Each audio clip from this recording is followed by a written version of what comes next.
trickling filters in the first presentation. In the second presentation, now we're making a test for waste, where now we get proposals of how you can make economic value while finding solution to waste treatment.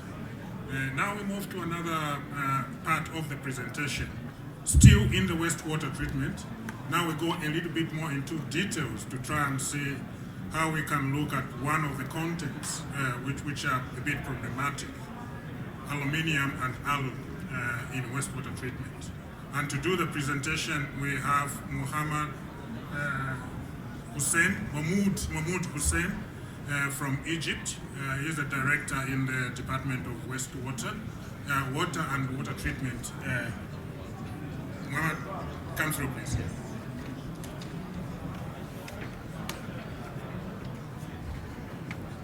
Okay, thank you, Mike. I know that all of you is tired. We are in the end of the day, but I will make it short and quick, and I will try also to make it simple.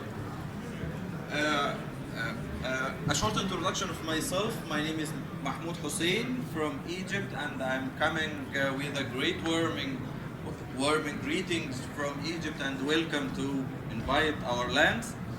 And also I am working in the holding company for drinking water and wastewater in Egypt as a director of water quality department. So the outline of my presentation is including 5 main points: introduction, and then the recovery issue that I will talk about, then the recent research efforts in that topic, then the application obstacles, then we come into the conclusions and remarks.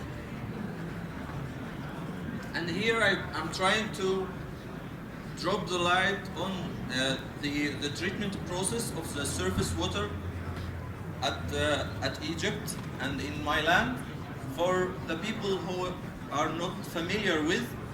And I'm not talking much more about this flow diagram, but I want to show you where is the sludge that we will making recovery from it, which is here, which is produced from the sedimentation basin and the sand filter backwashing.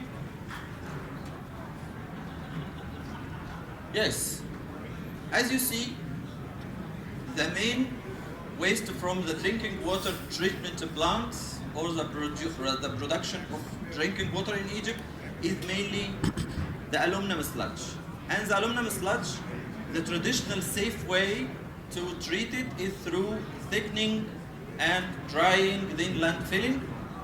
But in our lands, we just have money or budget for this kind of producing water with good quality.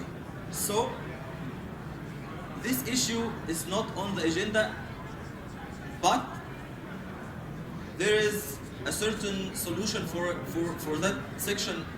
In our lands, we just throw this sludge into the waterways, and that also affects the biota and the aquatic environment in the river and in the waterways.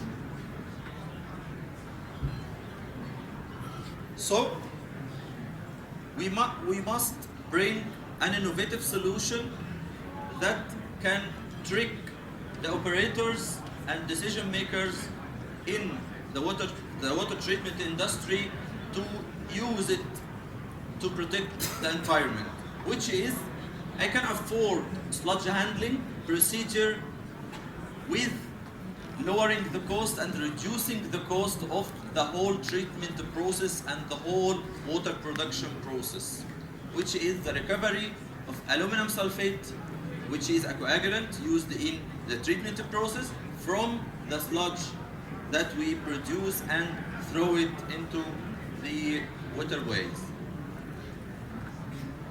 A background on the recovery process. The recovery was first discussed in the scientific community in the 60s, and it was a media afterwards for research. Many publication was introduced in that field, and I can mention also there is 4 types of the recovery of aluminum from this sludge, which includes acidification, basification, and Donan dialysis, which is a membrane technique, and finally ion exchanging technique. And here is some chemistry, by the way, which shows where is our recovery occurs and how it occurs. Here is the normal pathway for the treatment, which is the aluminum sulfate reacted with the alkalinity that is found normally in the surface water and produce the aluminum hydroxide, which is the core of our sludge.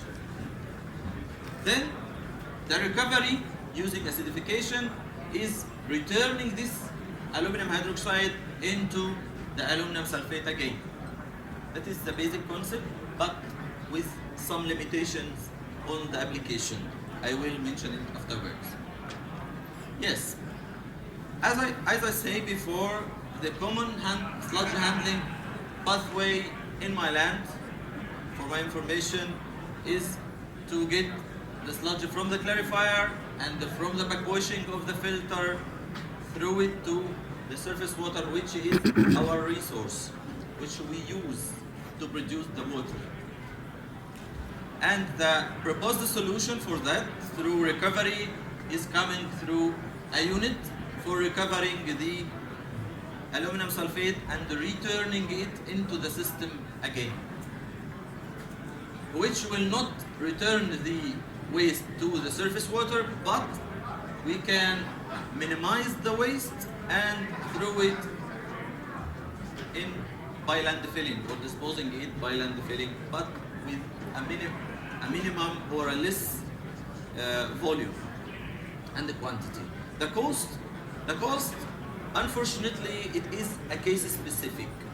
Why it is a case specific? Because it's depend upon the water quality or the source water quality. Is it bad? Does the pollutants will accumulate more? Do I need more purification for the produced coagulant or not?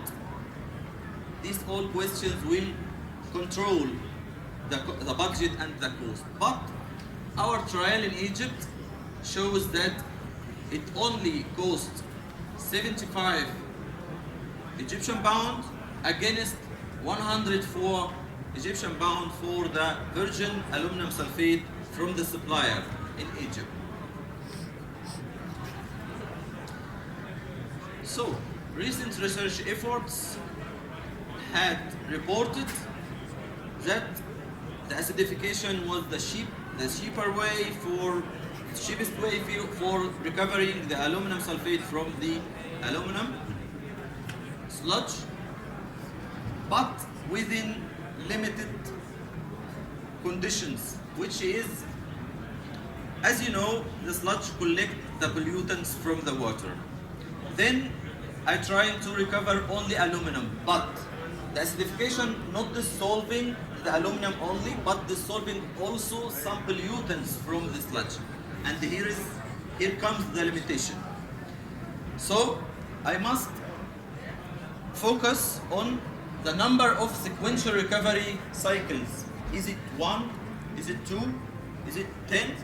It's always with analysis.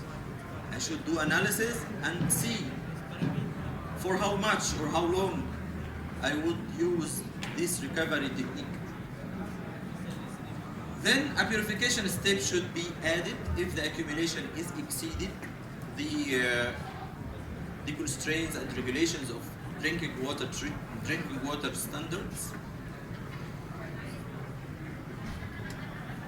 Then a fresh coagulant could be added, by the way, from time to time to enrich the aluminum content in the sludge, and also to refresh the pollutants from this.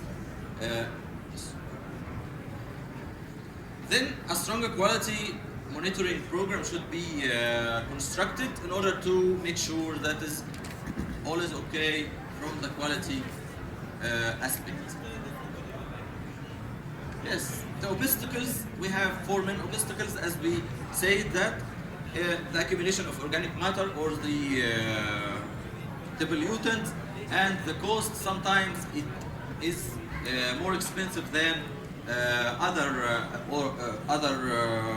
commercial technique or the normal technique that using fresh coagulant, and also it shows an extra load. And then this also technique is new, so the decision makers need some communication to have it in mind. Conclusions: coagulant recovery has reported as a good way for sludge handling and cost reduction, and also purification step should be used, and a feasibility study should be taken for each case. A tight quality monitoring program and for the coagulant and the drinking water is mandatory, and we should consider the recovered coagulant costs equal to the fresh coagulant plus sludge handling and minimization, not only the recovered coagulant cost alone. With the coagulant alone, then a good communication plan should be constructed with the decision makers. And here is, I invite you to read and cite my recent publication regarding this issue. And thank you so much. And this is my contact details. If there is any questions or cooperation, I will welcome it.